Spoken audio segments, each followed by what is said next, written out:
Salam everyone and welcome back. In the last episode, we explored autoregressive model. Today, we'll turn to another simple model that is useful in modeling time series, moving average model. Let us get started.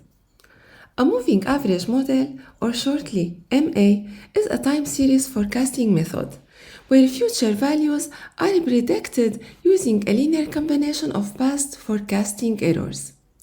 In economic literature, those forecasting errors are often referred to as shocks.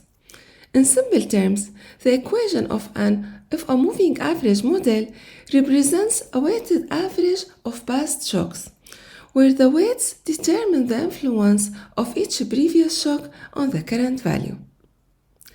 Q is the degree of moving average model, for example, MA1, MA2, and so on, which determines how many past errors or shocks we will take into account when calculating future values. This parameter is referred to as the order of MA model, which is a parameter we need to identify when developing moving average model. One common method to determine the value of a Q is using the autocorrelation function, ACF.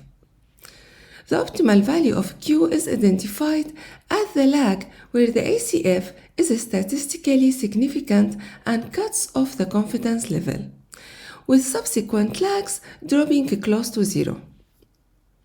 Just a side note here, the two dashed lines in ACF plot represent the two standard error limits. For that reason, the correlation is considered significant if it is above the error range. You can find the complete example code in the notebook linked in the video description.